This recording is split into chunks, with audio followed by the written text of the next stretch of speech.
дар ноҳияи восеъ ба интихоботи вакили маҷлиси намояндагони маҷлиси олии ҷумҳурии тоҷикистон ва вакилони маҷлисҳои маҳаллӣ омода мебошанд. дар ҳавзаи якмандатаи интихобот оид ба интихоботи вакили маҷлиси намояндагони маҷлиси олии ҷумҳурии тоҷикистон восеъ рақами 39 6 нафар номзад ба вакили маҷлиси намояндагони маҷлиси олии ҷумҳурии тоҷикистон ба қайд гирифта шуданд.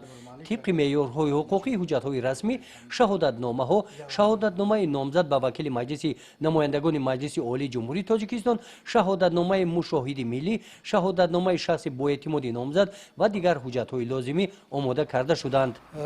ташкили ҳавзаро мо барвақта сар кардем. мо аллакай тамоми участкаҳои худро ҳудудҳои участкаҳоро ана ҳама участкаҳо ташкил карда шуданд. ҳавзаи восеъ 39 ҳудуди 3 ноҳияро дар бар мегирад ки қисми ноҳияи восеъ темур малик ва ноҳияи балҷумонро дар бар мегирад.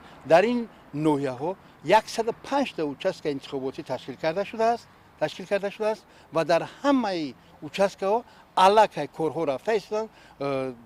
тайёрӣ дар сатҳи баланд гузаронида шудааст. дар ҳавзаи якмандатаи интихобот оид ба интихоботи вакили маҷлиси намояндагони маҷлиси олии ҷумҳурии тоҷикистон восеъ рақами 39 125617 нафар интихобкунандагон ба қайд гирифта шуданд. барои дар сатҳи баланд гузаштани интихобот дар участкаҳои интихоботӣ ҳамаи шароитҳо муҳайё мебошанд. дар участкаи интихоботии рақами 5 раис ва аъзоёни комиссия омода ҳастанд ки муроҷиатҳои интихобкунандагонро ба қайд гиранд. маводҳои иттилоотӣ оид ба интихобот пурра мавҷуд мебошанд. дар участкаи интихоботии рақами 5 2089 нафар интихобкунандагон овоз медиҳанд. гузориши хоҷа назриев, худойназар зуҳуров аз ноҳияи восеъ барои барномаи иттилоотии навид.